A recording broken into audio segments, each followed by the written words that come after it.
Welcome back to Fit Tip Tuesday. Today I'm going to answer the question, do you scoop the crotch when you're working with the top-down, center-out method?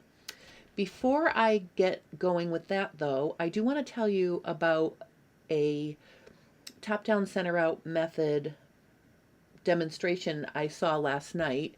Miriam Janecheck, who's on Instagram, I will put a link to her Instagram in the description below this video, did a free demonstration of how to fit the assembly line high-waisted pleated trousers using the top-down, center-out method last night. And I felt so, I don't know, blessed and honored that she allowed me to come.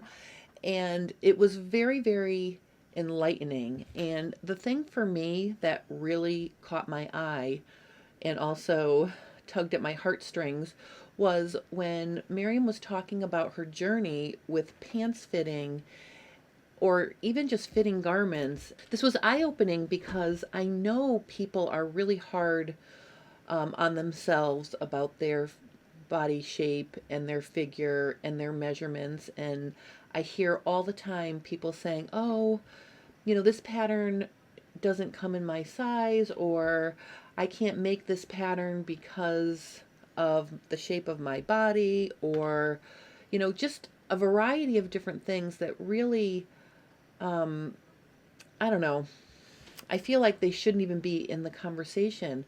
As sewers, we have the ability to create garments that make us feel good.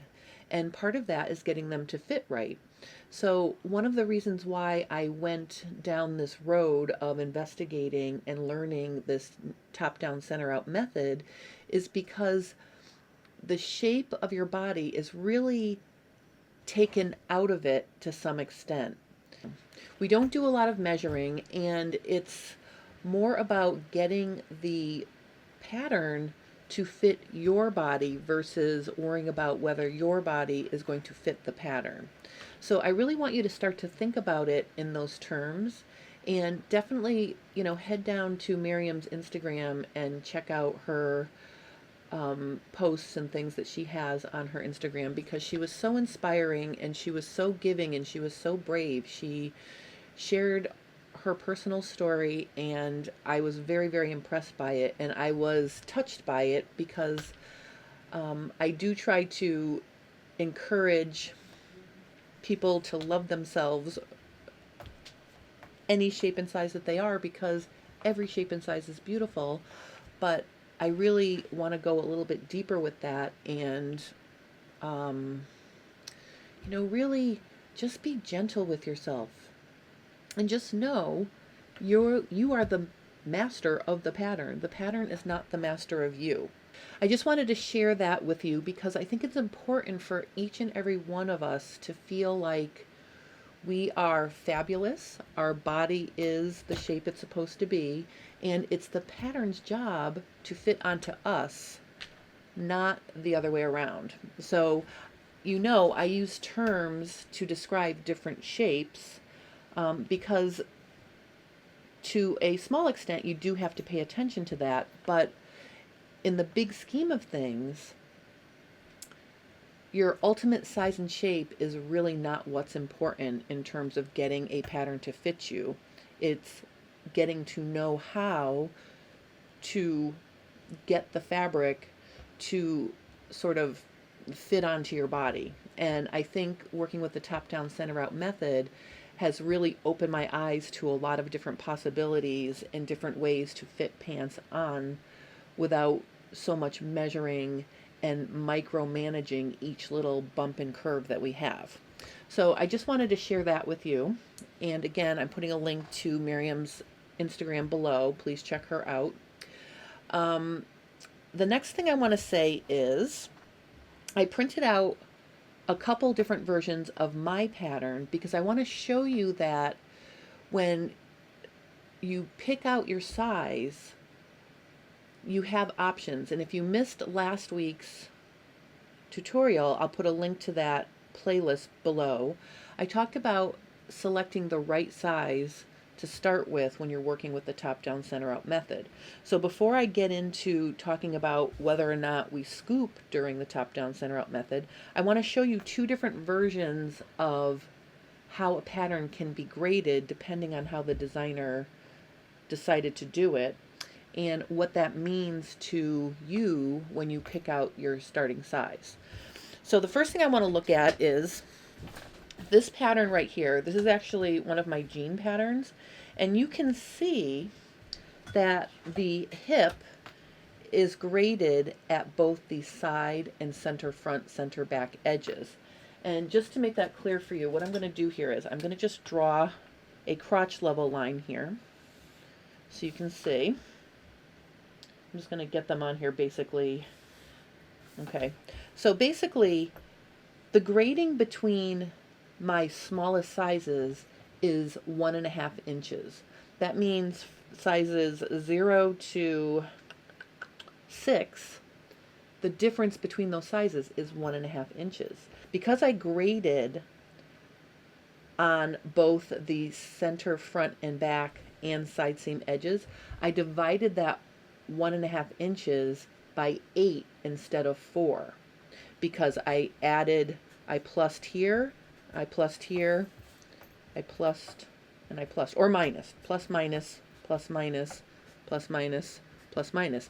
I graded both of these edges. So if you're working with a pattern that's graded at both the side and center front, center back, just keep in mind that through the hip, it grows not only on the side seam, but also the straight part of the center back and center front edges. So how are we going to deal with picking a different size for either the full hip or leg if it's graded at the center front, center back? Because you can see here, I'm just going to work with the back. If we're going to work with, let's say, the size 14 for your waist, I'm just going to highlight that over here. Okay, and this is for an example if you need more room in your waist. Okay, so then I'm going to come across the top of the pattern on the size 14. Okay, and let's say we needed the size 10 for the full hip. So instead of coming all the way to the end of the 14, I'm going to put a dot there. I'm actually going to start coming down the crotch line at the 10 like this. Okay, and then when I continue down on the 10,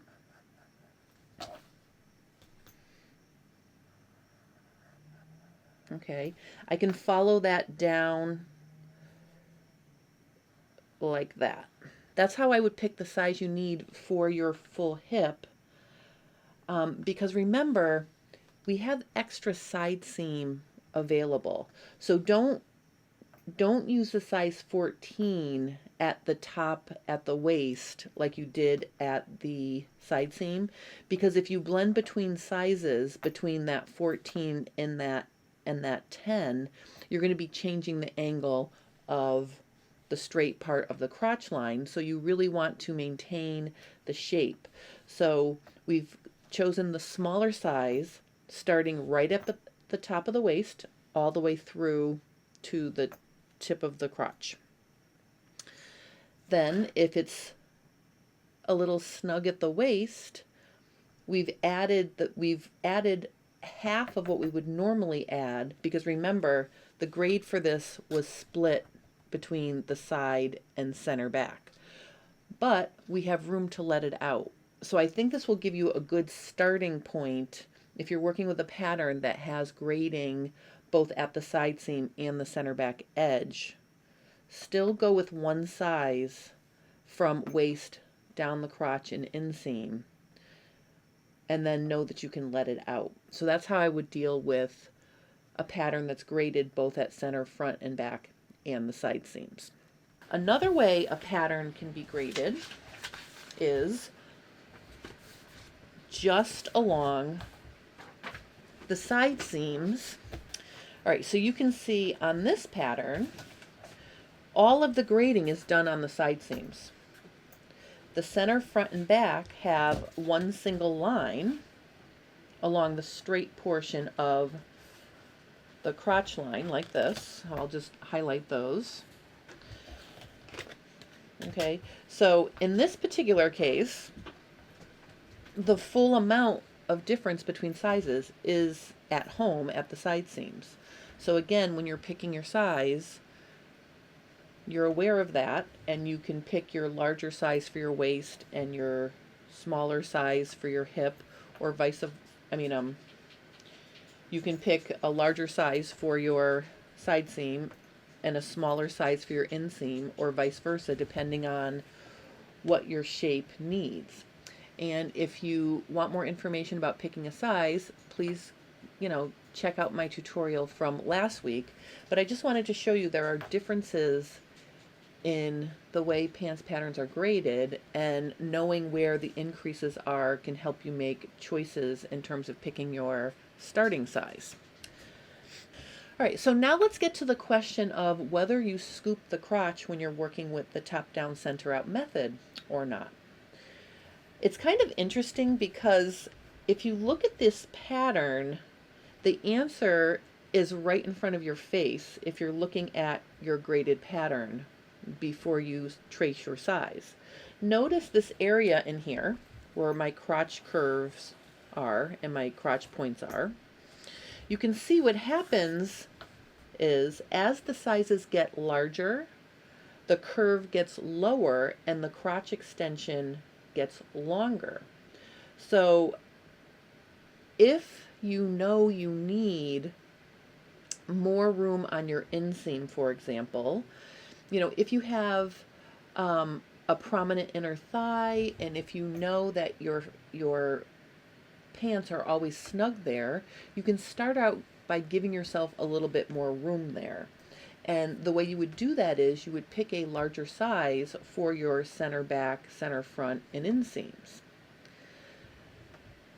And what that's going to do for you is actually pre-scoop your pattern. So let me just show you. I cut out the smallest size in this graded pattern, and I also printed out the largest size. And I just want to show you what those look like without all the other sizes in between. So basically now,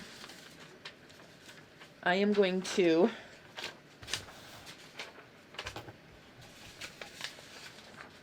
let's start with the back. If I line this up, and I'm just going to line it up right at the inseam. Okay, so basically what I'm going to do here is let me just trace around the edge of this smaller pattern. So I'm going to trace it right onto the larger one.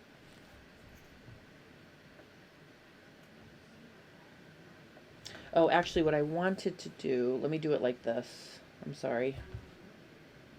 All right, I screwed that up. I'm lining up my center back seam because that did not change. So let me just trace it again. I'm sorry. Okay.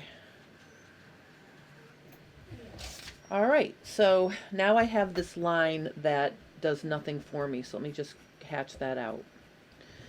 Okay. See, I've made a mess of my pattern. Let me just fix it here. I'm going to put, this is the bigger size right here. I'm going to make it black. So this is the bigger size.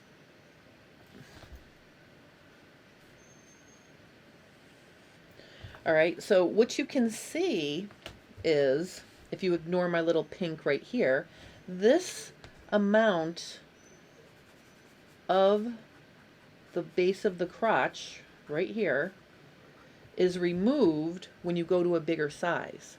And the reason why I picked the biggest size and the smallest size is in this graded pattern is because I'm working with this tiny little quarter scale pattern. So in order for you to see the difference, I chose the biggest and smallest size. But look at this pink fabric, or this pink area right here. That's gone. And notice, and I'll change this into an arrow, the tip of the crotch is also extended out to here. So technically, if you pick a larger size for your center back and inseam, you're adding more fabric along your inseam, and you're also lowering the crotch curve. So if I combine that with the front, so let me just line up my front the proper way here to make a neater version. Okay, so I'm just tracing that up. So I think this worked out better because you can see without a boo-boo that the larger size is here.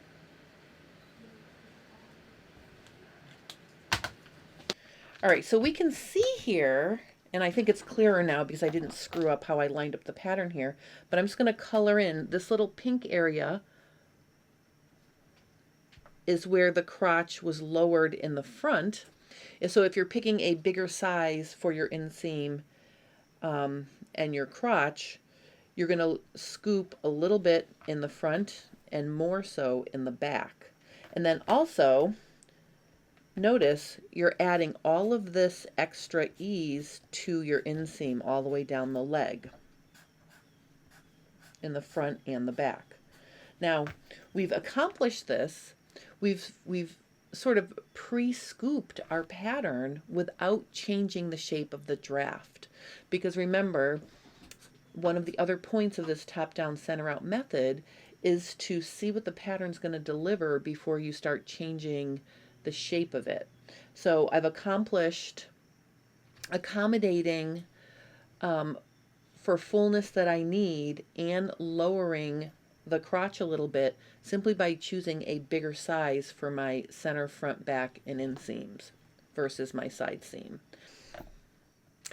All right, so I guess we can say if you pick a larger size for your center back, center front inseam compared to the side seam, you are in fact pre-scooping your pattern by lowering the curve, and you're also extending the crotch wedges to make more depth to the pattern, meaning front to back space, and adding room to your inseam.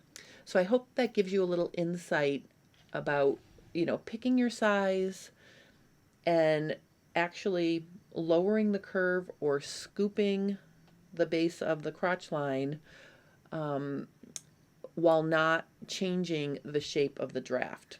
So those are some cool things to look at. I hope you enjoyed this little tutorial today. Remember to be kind to yourself. Next week, I am going to be in Kentucky volunteering my time to teach for the Master Volunteer Sewing Program, where sewing teachers in the area come to get new tips and tricks and ideas and skills, and then they go out into the community and teach sewing.